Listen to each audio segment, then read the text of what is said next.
Hi, the Signaling Peoples. You're listening to Your Morning Jacket. Your Morning Joe. Obviously. You're listening to the Your Morning Coffee podcast with Jay Gilbert and Mike Etchart, weekly music news for the new music business. Take it away, guys. From popular information, how Ticketmaster gets away with it. From Midia, TikTok music could change the game. From an outlet called God is in the TV, a raft of cancellations show a broken touring industry that's linked to a deeper #broken record crisis and why it needs to change. And from our friend Chris Castle and Hypebot, streaming platforms favor U.S., European users and artists. Well, Jay, we've just had the longest pre-conversation that we've ever had before we even hit record. So that's true. Well over an hour. We are well-oiled machines as we start this episode of the podcast. So everyone, thanks for joining us. Jay and I are so happy you are here, and we're going to press the play or the record or the start button right about now. Stand by for transmission. This is London calling. Wake up! The revolution is at hand! Your morning coffee is on the air. On the air. On the air. On the air. On the air.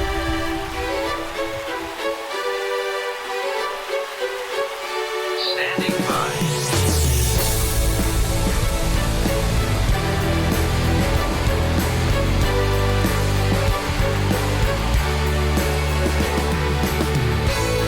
Your morning coffee, the weekly music news for the new music business. It's the highly curated, agitated, advocated, moderated, and liberated digital music information that you need to know. We are your digital music authority. And now from our studios in Hollywood, California, here's your hosts, Jay Gilbert and Mike Etchart.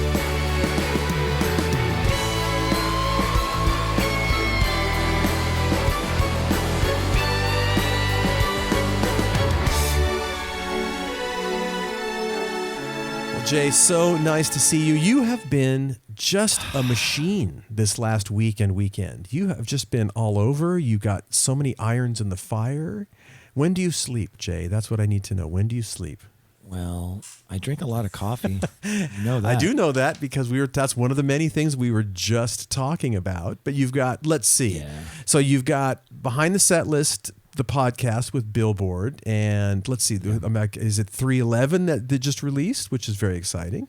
311 was, yes, that came out since you and I last talked, but also yesterday we dropped the Behind the Set List interview with Soccer Mom. Oh, that's right. Which is Sophie Allison. Yes.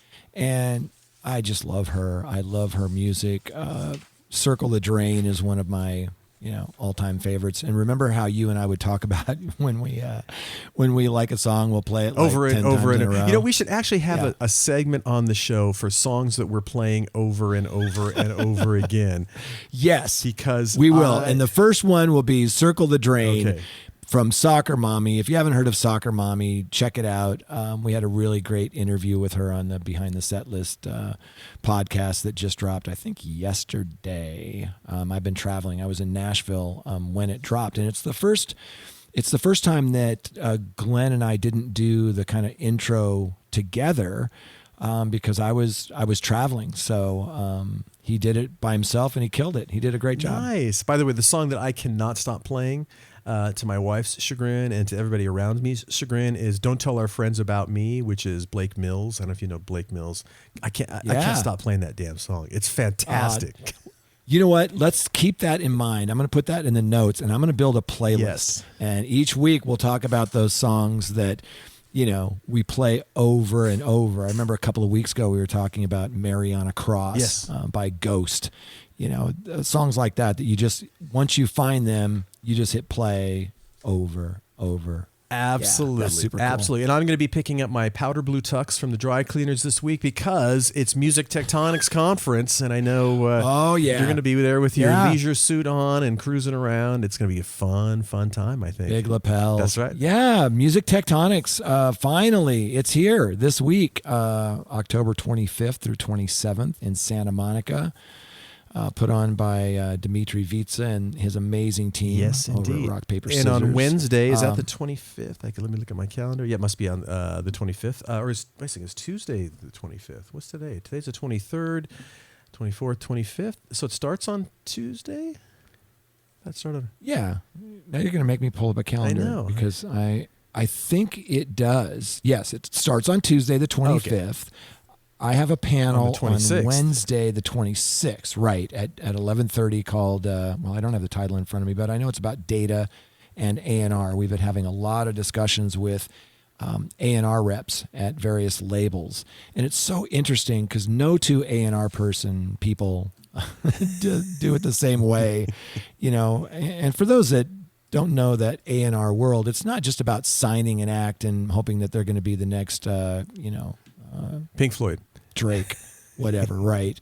It's more than that. It's you sign the artist, but then you have to be the evangelist in the building to get all the different teams excited, like PR and marketing and sales and sync and all of that. So you're the cheerleader to get everybody excited about it, get the accounts excited about it via sales and marketing, which is now just called revenue generation. But then you also work with, it's like what it says, artist and repertoire. So you work with them on, they're recording an album. Maybe, you give some input into, some have more input than others.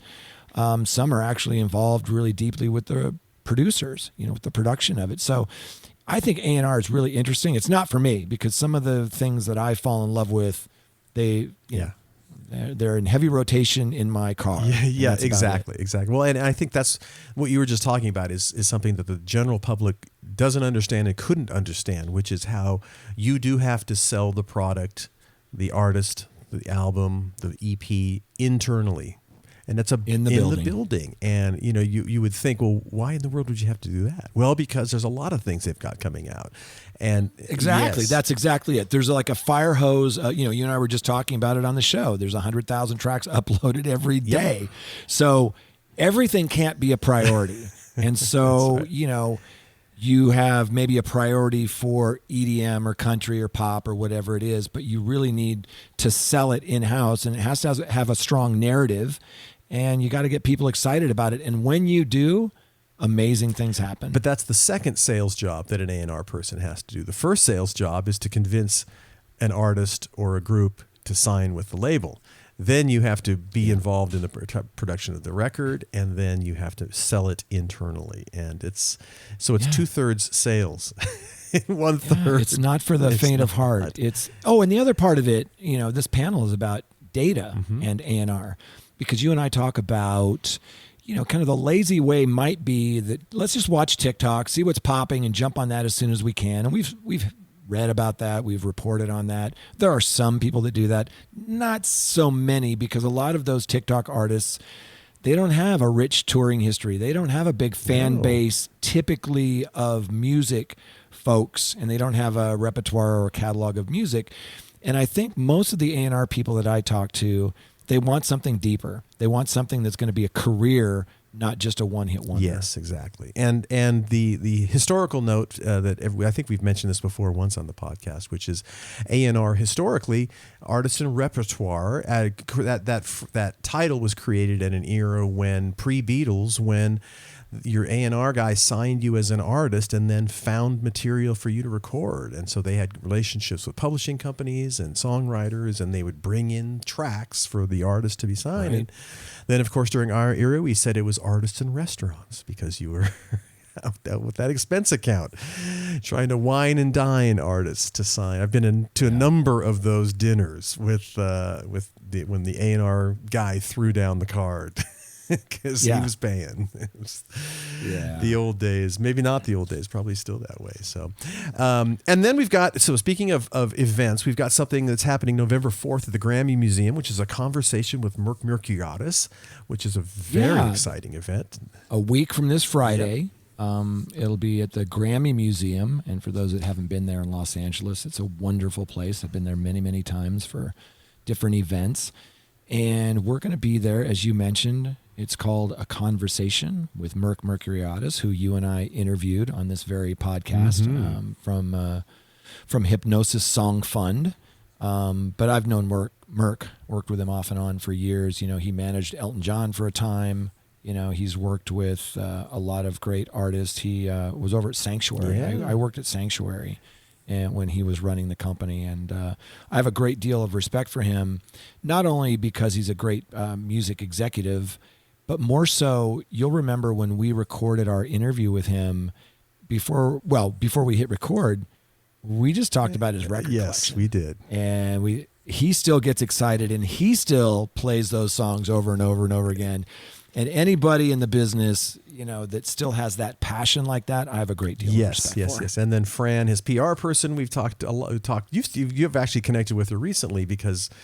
Oh yeah, today actually, because she's a Todd Rundgren fan, as both you and I are. Yes. And by the way, the book is called A Wizard, a True Star, about his production. That's the British book. And by the way, you know how when Amazon books are out of print, you go, I want to buy that book. If you want to go buy that book, it's $65. So it's a really good book, but it's $65. So maybe it's going to go back into print. But I found one on there. I was having lunch with someone who used to work very closely with Alice Cooper, and I mentioned to her, there's a book out called Alice Me, I think it's called, and it's long out of print. It was like an autobiography, an early on thing, and I said, I've always wanted to read it, but you go on Amazon, it's like $600 for that used copy because nobody's got it.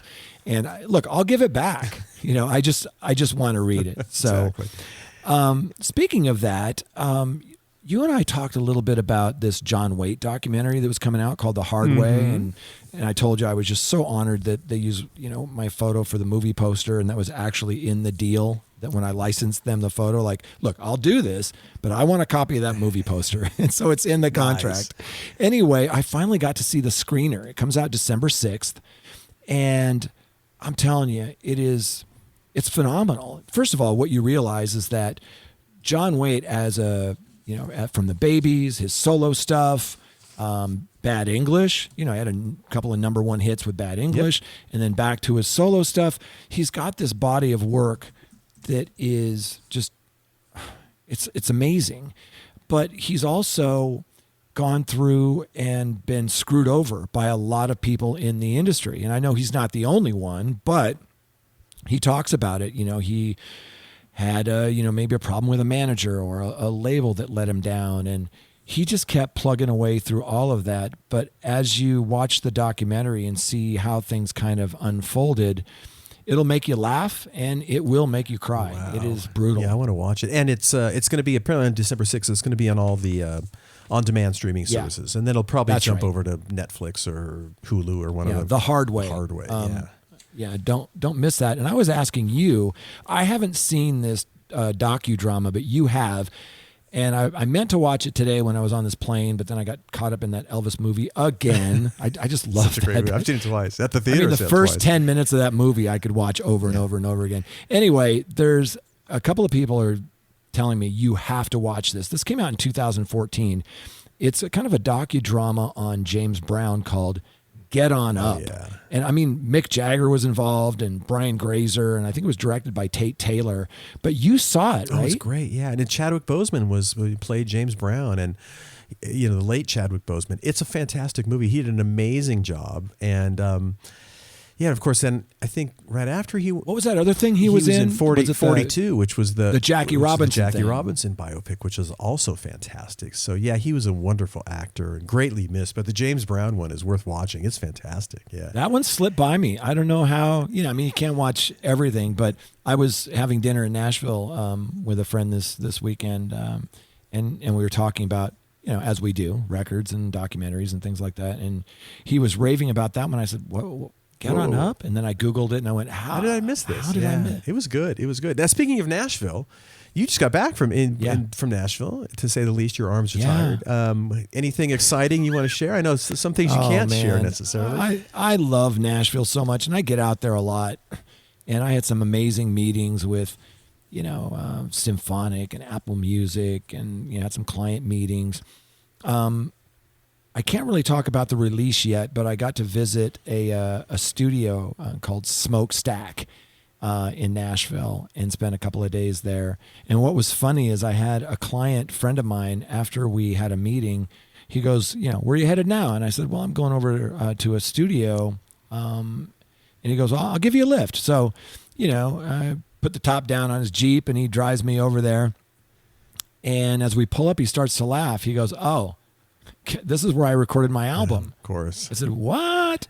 Anyway, the Smokestack, it was just one of the most amazing experiences I've ever had. Just Paul Mokes runs this place, and he's a fantastic musician, and he's got this great studio, and it's just a cool vibe, because it's not like a clinical, it's not like walking into a hospital or something like that. It's really more like when you walk in, it smells like a record store. Like there's like incense, and there's lots of vinyl in there, and lots of knickknacks and guitars everywhere. There's probably 100 guitars in there, either on the wall or on stands, and different keyboards, and a room full of amps, and it was just breathtaking. And I watched a client record some songs, and I'm going to be going back, and I can't wait. But yeah, I had a really nice few days in Nashville. Some good friends, good food.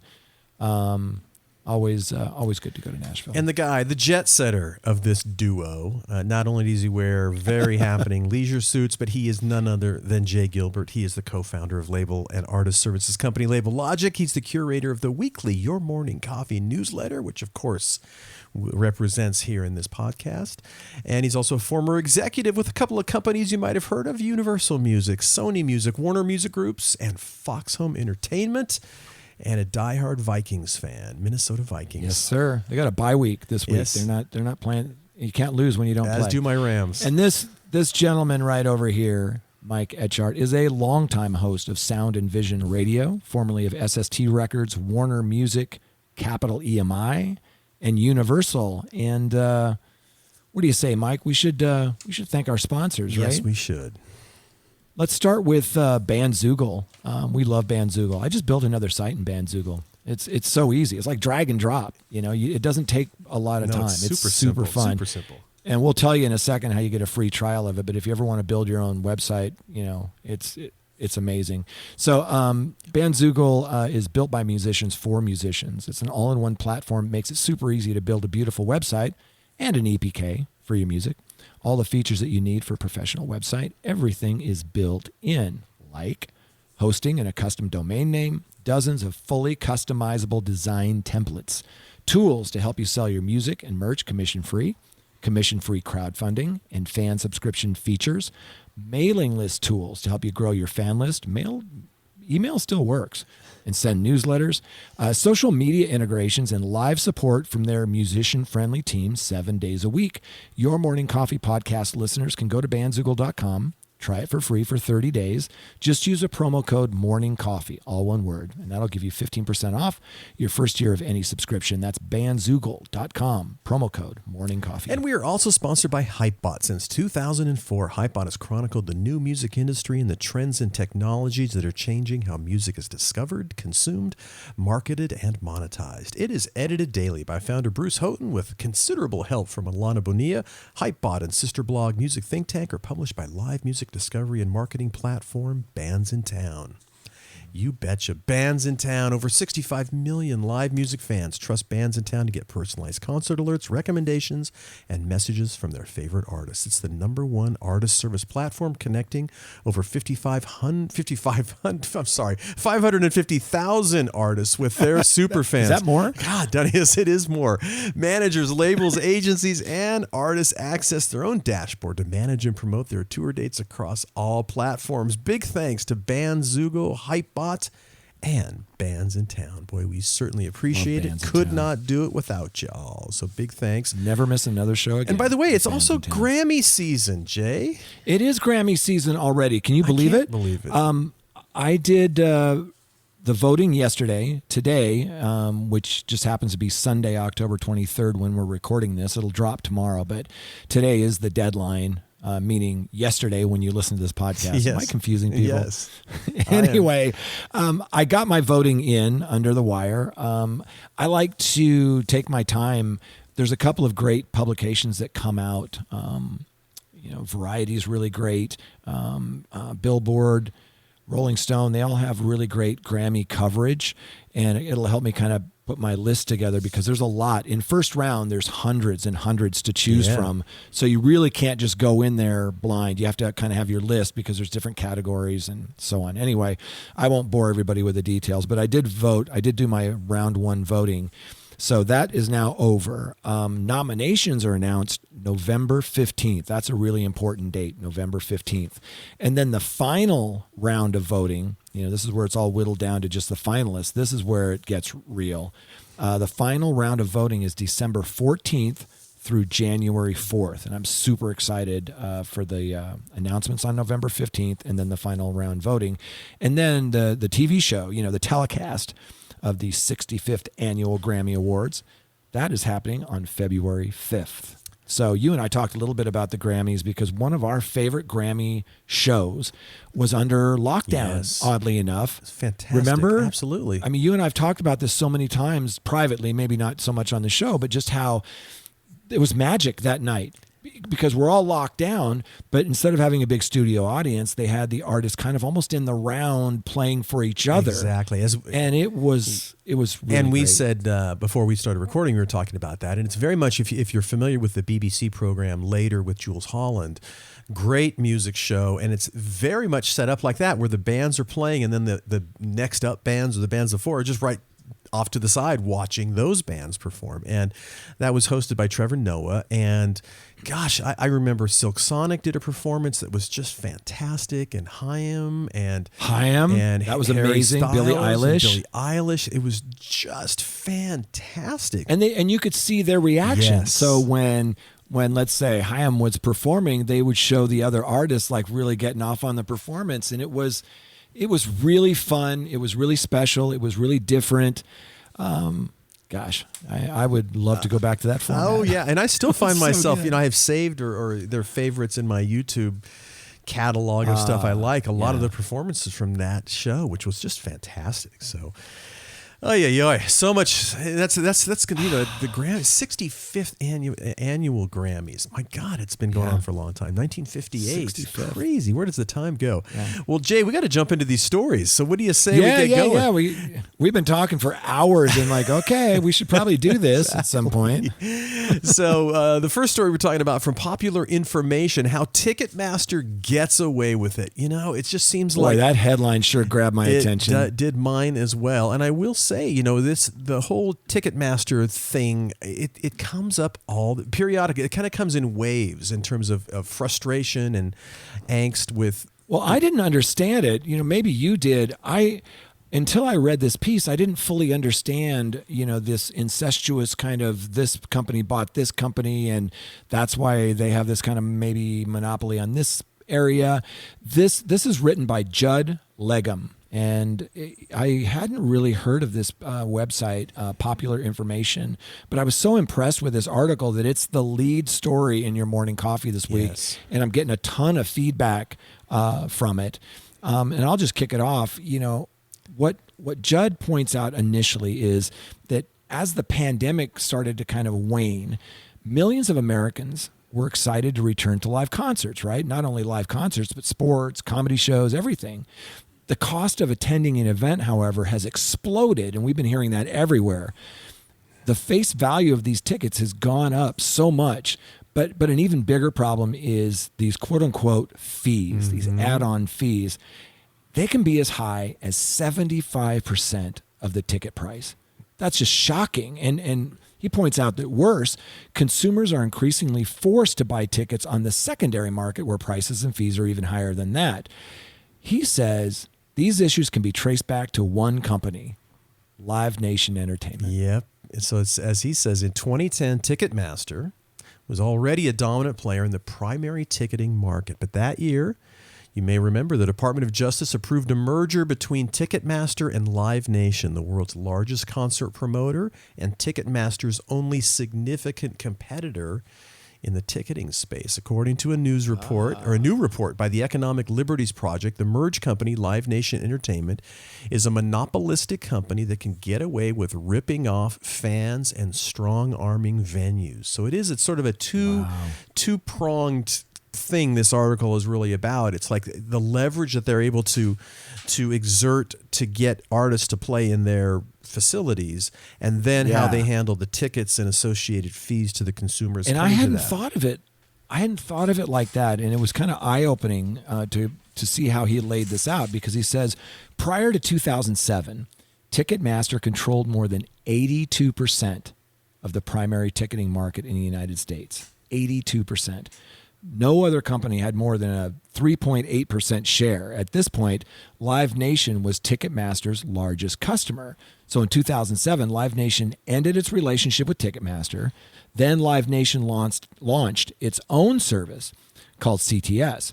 Live Nation began ticketing venues it managed, as you're pointing out, and competing for contracts with third parties. So by 2009, Ticketmaster had a 66.4% of the primary ticketing market, and Live Nation had a 16.5% share, and the others kind of competed for the rest. Exactly. But as the article points out, an already dominant market player merging with its only real competitor would certainly seem like a red flag for antitrust officials. And there were other concerns. Specifically, the merged company could use Live Nation's relationship with hundreds of popular acts, from Miley Cyrus to U2, to pressure venues to use Ticketmaster's services. Nevertheless, the Department of Justice's Antitrust Division signed off on the merger with a few minor conditions. What? Ticketmaster was required to sell a small ticketing subsidiary called Pasielon, I guess, to Comcast, and it remains a tiny player in the ticketing market, I guess, to this day. Live Nation Entertainment also had to promise not to retaliate against any venue that considers or works with another primary ticketing service. These and a few other requirements were memorialized in a document called a consent decree. How lovely. I think I see how this is shaping up, right? So Live Nation Entertainment issues tickets, Ticketmaster, right? Manages venues, Live Nation, and represents performers with Live Nation. Ticketmaster has retained more than 80% of the primary ticket market and jacked up fees. On its website, Ticketmaster emphasizes that its ticketing fees are split with quote-unquote clients, which includes the venues and promoters. But Ticketmaster's clients are often other entities owned by Live Nation Entertainment. And if that isn't galling enough for you, fellow listeners, what about this? Ticketmaster also began selling tickets on the secondary market, where prices and fees are even larger. Ticketmaster's involvement in the secondary market gives it an incentive to allow scalpers to purchase tickets and then benefit from another round of fees and markups when they are resold. Tickets on the primary market are often limited and sell out in minutes. So they get you coming and going. Now, I mean, honestly, I didn't quite understand this, and I'm starting to kind of see what people have been complaining about. You just talked about this consent decree, right? Basically, they're making a promise, like we'll be good. Honest engine. We're really good. You don't need any. Yeah, it's going to be fine. So, in 2019, the Department of Justice determined that Live Nation Entertainment had repeatedly violated that consent decree, and they did so like shortly after it was signed. Shocking, right? Knock me over with a feather. Here's a part.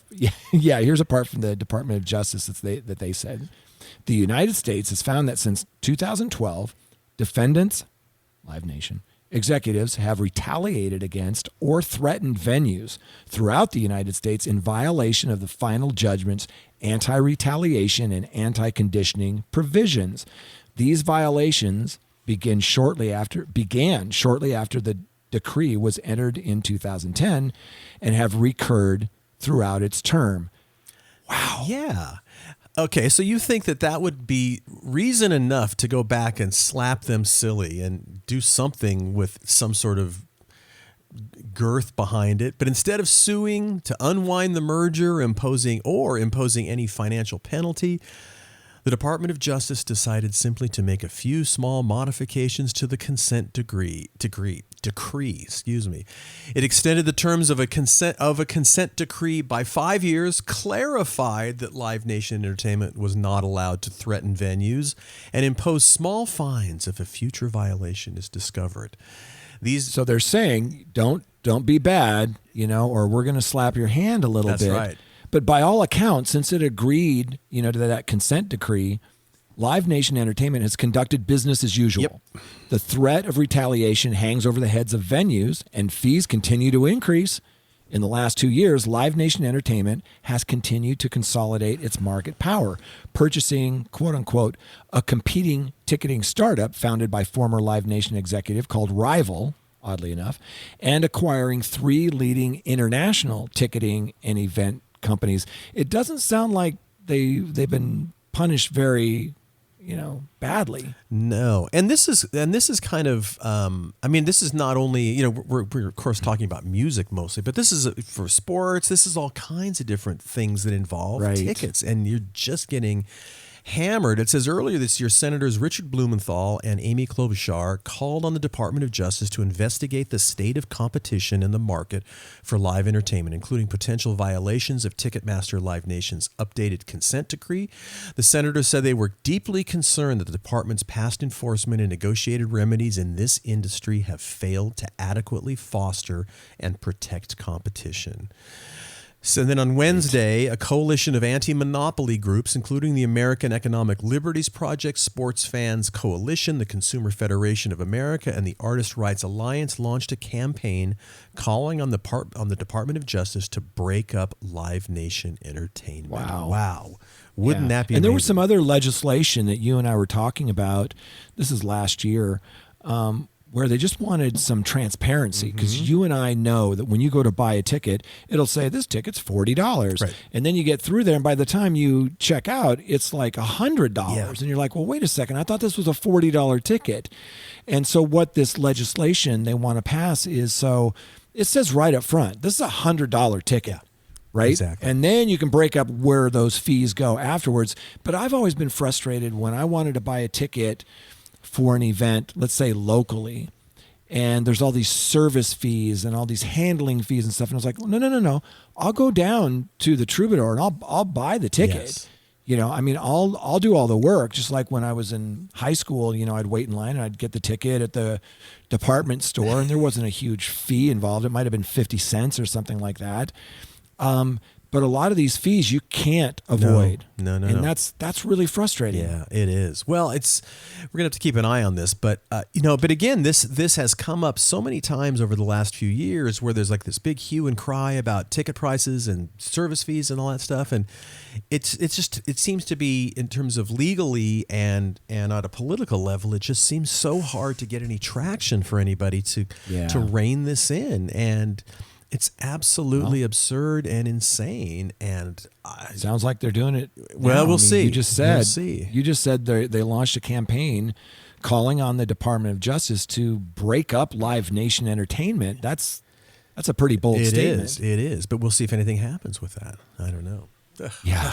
All right. To be continued. I'm kind of fired up now, Jay. All right. Next from Media, TikTok music could change the game. We talked last week about TikTok music as well.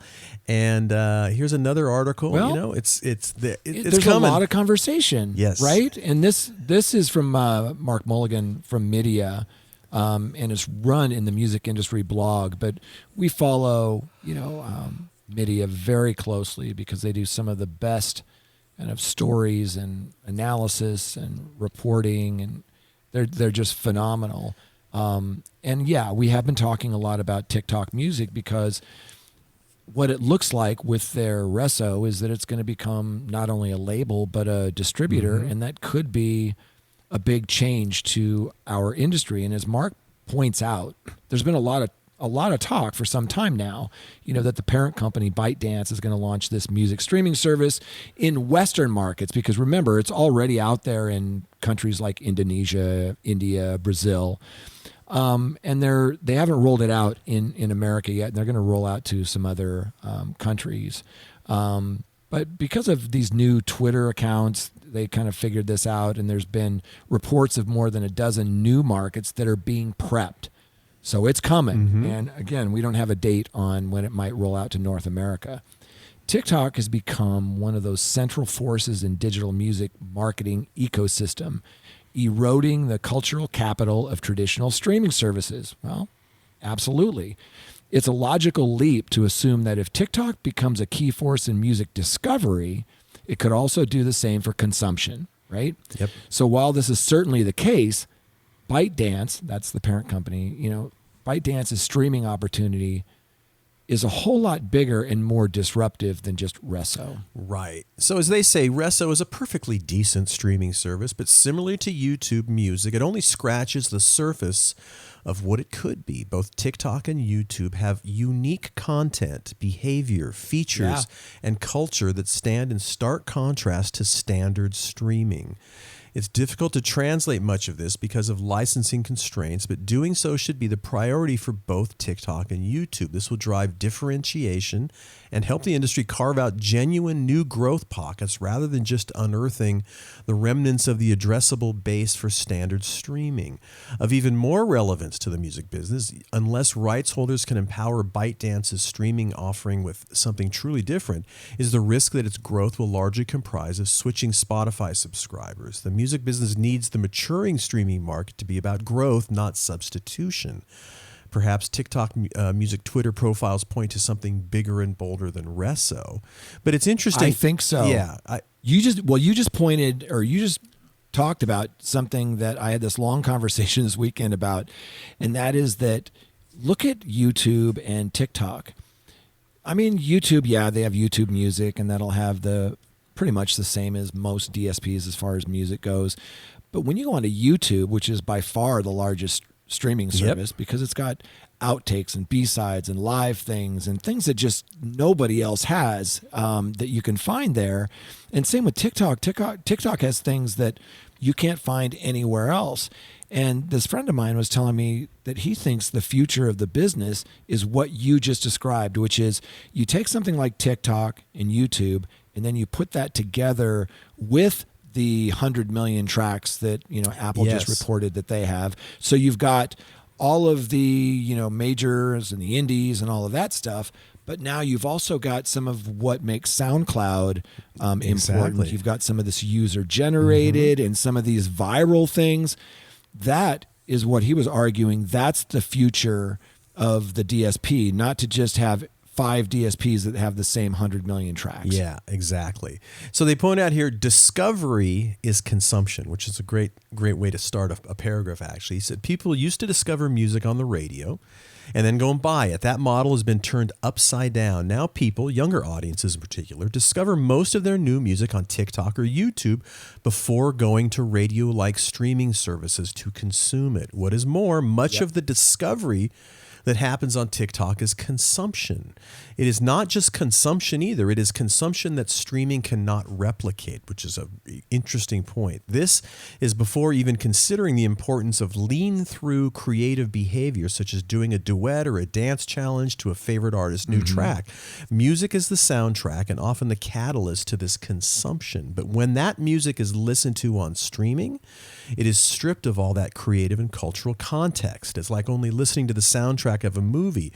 Movie soundtracks do well as formats, but they only exist because of the movies, as that is where the real value lies. All of this is why TikTok music service could be, so exciting, as it could provide both the creative and cultural context, not just the stripped down audio file. Wow. Yeah. And this gets to the reason why I am constantly on YouTube for stuff that just all of this weird out of the mainstream stuff, whether it's, somebody showing me how to play a Badfinger song on guitar, or somebody with, where somebody got a hold of the multi-tracks and you can listen to the organ solo on Highway Star, all these weird things that you can find there, but nowhere else. And, again, if that's sort of somehow put together in some sort of a package, Yikes. Seems like it's headed that way. Yeah. And it's really exciting to watch because we, just over the last few years, we've watched music go from consumption to really being access. Yeah. And yes, that consumption, what I'm talking about is like buying a CD and, that sort of thing. As they point out here, it's still consumption, when you're listening to it on TikTok and YouTube, but I'm thinking of it as a different way. The other thing besides this moving to access to music is the participation. When you and I were growing up, we didn't have access to Queen and Cheap Trick, until they played live and, we got up front and, we could see the shows and that was as close as we were going to get. But today you can participate with your favorite artist via the socials. You can get in touch with them through, maybe some OnlyFans or Patreon or, whatever it is through their website. But you're participating. And now with whether it's a dance challenge, whether it's you, doing something with somebody else's music on TikTok, whether you're covering it, you're remixing it. There's this participation that is really exciting too. So what you just went through, that discovery is consumption, my mind is blown. Yes, yeah, and they've got a neat little chart here. It says next generation platforms are creating three-sided marketplaces that operate as self-contained virtuous circles, and they talk about consumption, creation, distribution, and it's a really interesting graphic that I can't really describe very well, but it's a great article. It's super thought-provoking and very worth checking out. It might be a glimpse into the future. I agree. And, kudos to Mark Mulligan. Yes. And again, from Media, we talk about Media a lot. Keith Jopling works there, and we always talk about how much we love his series of playlists and podcasts. Yes. The Art of Longevity. And those guys, they're going to be at the Music Tectonics conference this week. So I'm looking forward to you and I, we should go and say hi to some of these guys. Totally. Look forward to. All right. Next up, this is from an interesting source that I was not familiar with. It's called From God is in the TV. A raft of cancellations show a broken touring industry that's linked to deeper # broken record crisis and why it needs to change. And let me pull that one up. Again, and while you're doing that, this is a UK-based publication, and a lot of these bands are UK-based, but it doesn't matter because it's the same globally. These issues that they're having with touring, they're happening every week. Last week, Animal Collective canceled a European tour that was due in November. They said that preparing for this tour, we were looking at an economic reality that doesn't work and it's not sustainable. The band explained that in a statement. From inflation to currency devaluation, bloated shipping and transportation costs, and much, much more, we simply could not make the budget work for this tour. So we didn't lose money if everything went as well as it could. They are the latest in a long line of successful artists who have had to cancel their tours lately. The touring industry is really in a state of crisis. Yeah, so many forces making it incredibly difficult to be out there. So first of all, you just got so many tours on the road. You've got the insane cost of fuel. You've got just inflation, just feeding everybody. It's really, and then of course, and we talked about this, was it either last week or the week before, all of these dates that are getting canceled. A lot of dates getting canceled now, and actually a number of tours just completely getting canceled. So it has got all kinds of stuff kind of really contributing to a very, very challenging environment out there. Yeah, it's really tough because, a lot of these bands, especially developing artists, middle-class artists, they ate sawdust, for a year under lockdown, and they were so hungry to get back out on the road.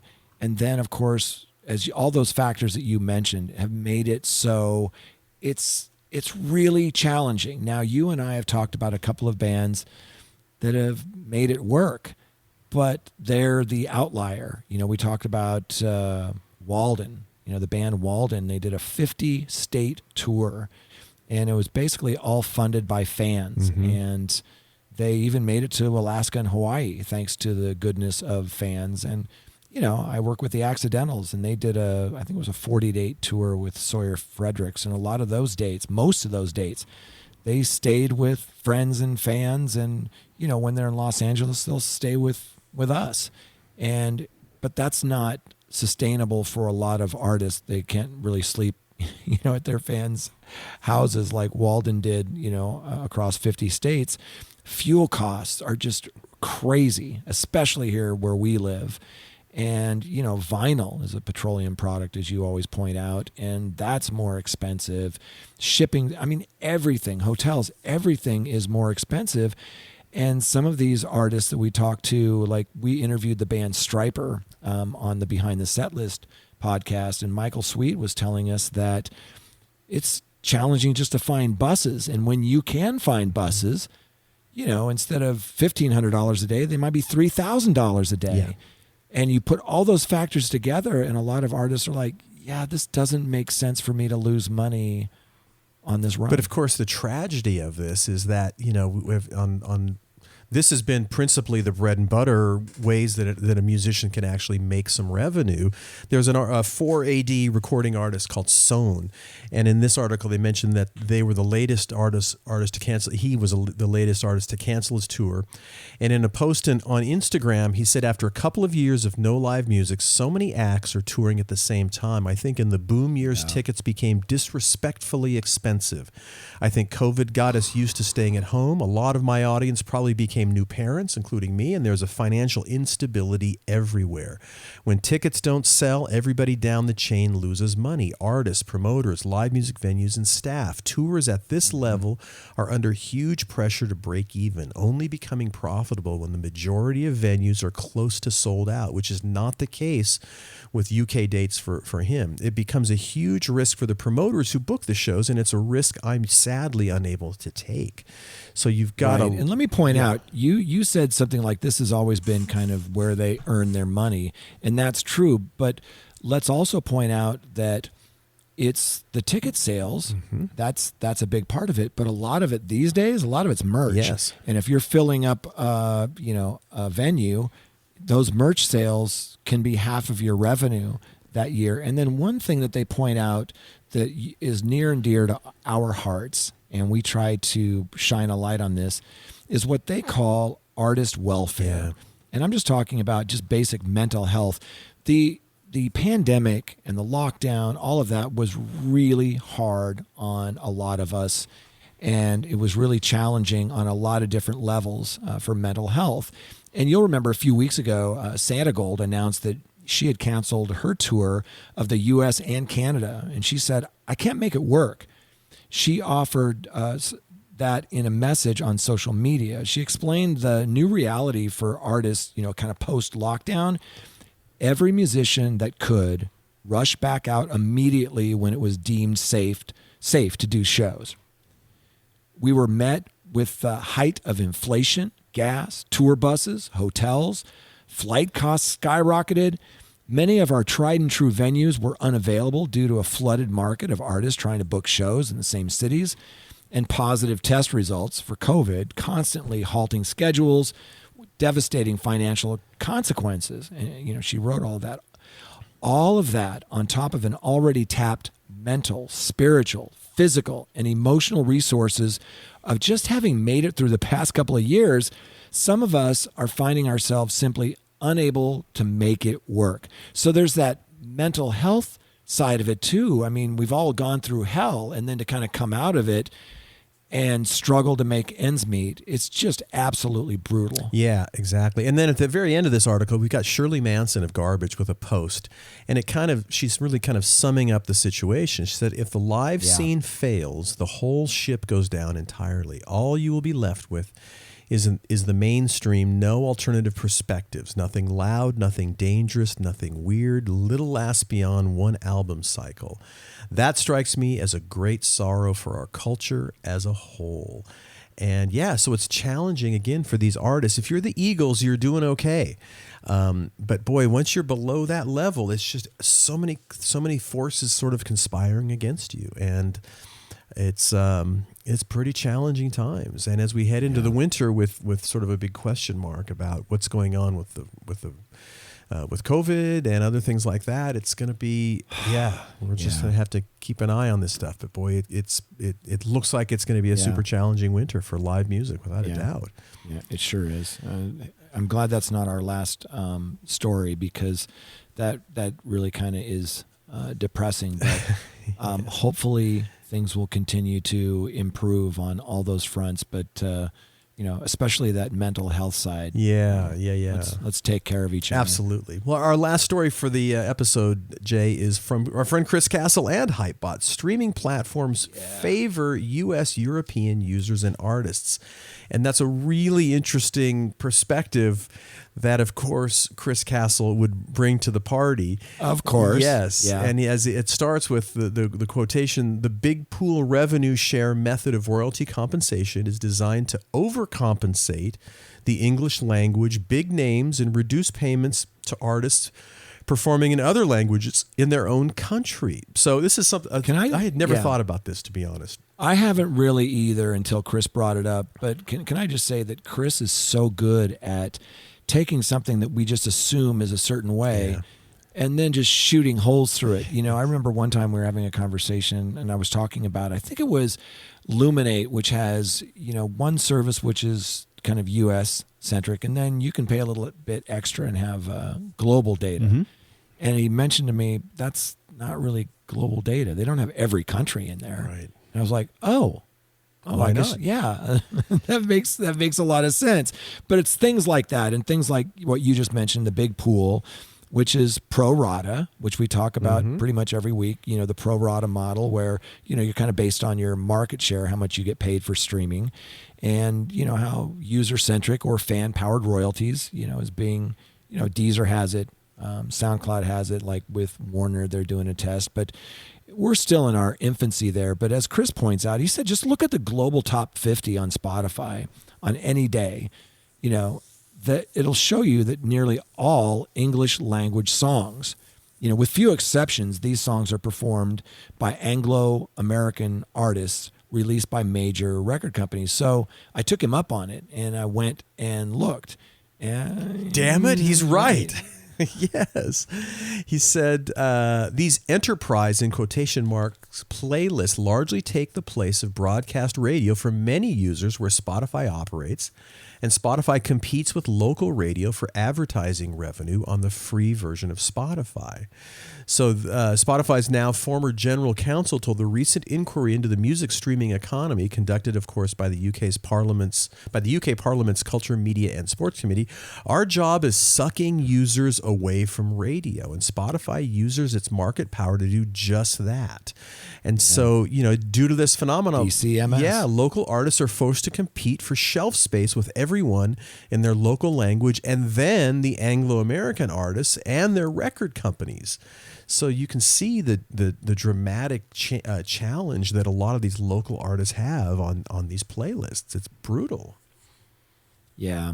And also, let's not forget that some of these playlists, and another friend of mine pointed this out to me, we're used to looking at it in our country. Mm-hmm. So when we look at some of these playlists, today's top hits or whatever it is, we're looking at it in our country. But a lot of those top playlists vary by country, and especially in places like Japan and France, they have a lot more local repertoire than they have here. But Chris's point is well taken, and I hadn't really thought of that before, but we have these great playlists and not just on Spotify, on Apple Music, on Pandora, Deezer, Amazon, and they do, focus a lot more on English-speaking Anglo music. One trend that I've seen lately, though, and you and I have been watching this now a little bit closer than we typically do because of our friend Bruno Del Granado over at CAA, and that is the Latin music side. Mm-hmm. A lot of people think of K-pop, and some of those are, they might have an English chorus or something really catchy there. But, I read this article about Bad Bunny not doing songs in English, anymore. He doesn't need to. Yeah. and his audience has just accepted that. And, his tours are some of the biggest in music history, and he's killing it. And you and I were on that podcast, remember, a couple of years ago. It's embarrassing to say the title because we're certainly not that, but it was Who Knew, Smartest People in the Room. And you and I were on there, and Tom Truitt does it. It's a wonderful series. Yeah. And this last week, Bruno Del Granado was he on? Oh, there. nice. Yeah. And I couldn't watch it because I was on a plane. And when I landed in Nashville, he sent me a note with a link to it. And nice. I got to watch it.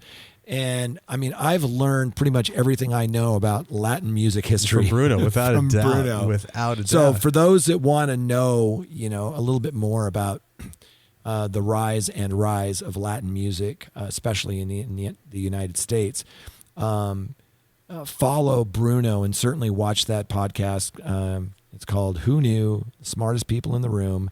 And I believe it's on YouTube now. And it's just fun, and it's an education.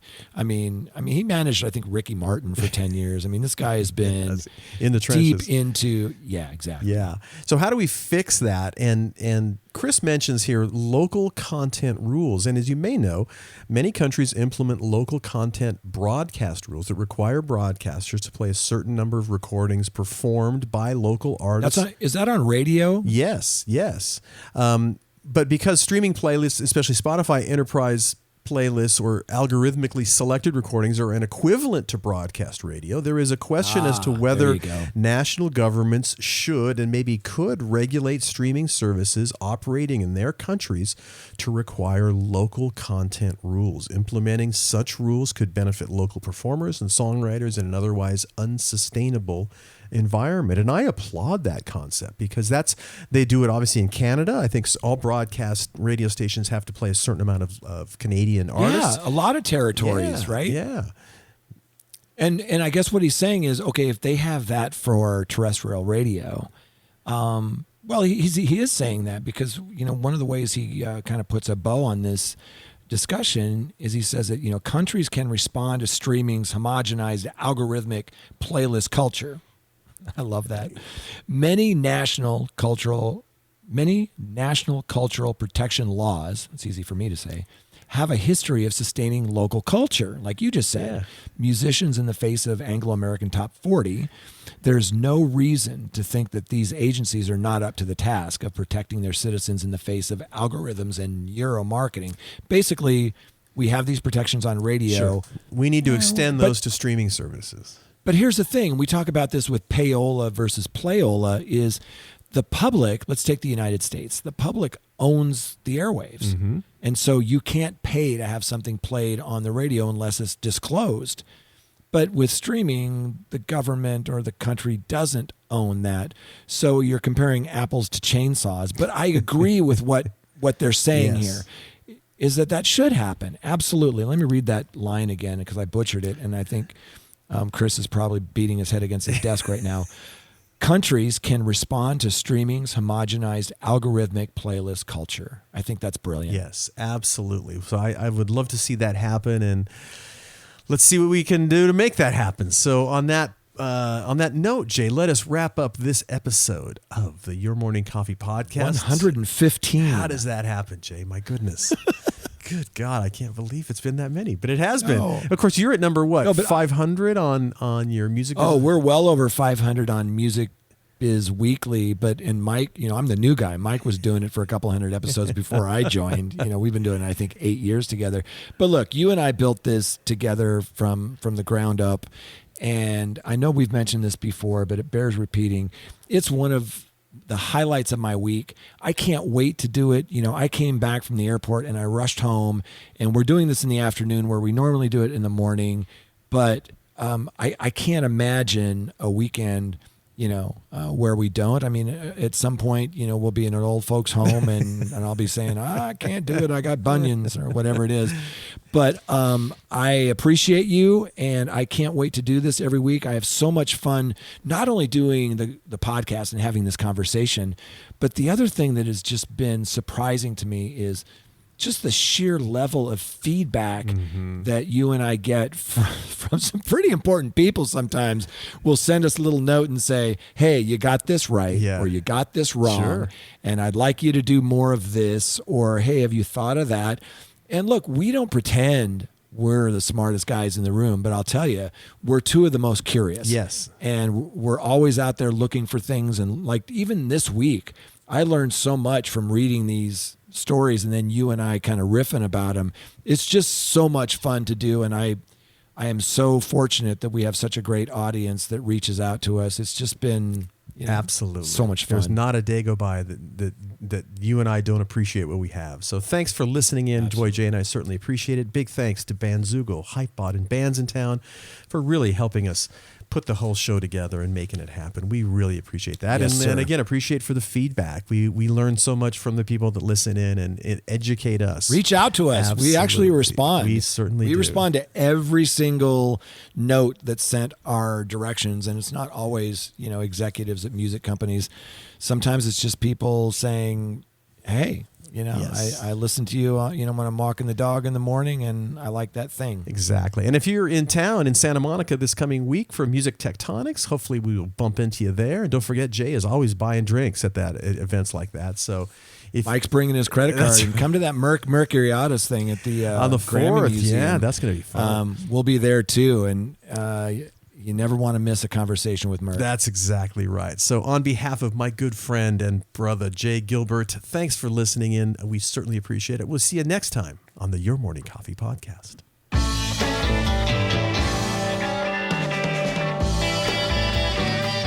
You've been listening to Your Morning Coffee, the weekly music news program for the new music business. Join Jay Gilbert and Mike Etchart next time for the digital music news you need to know.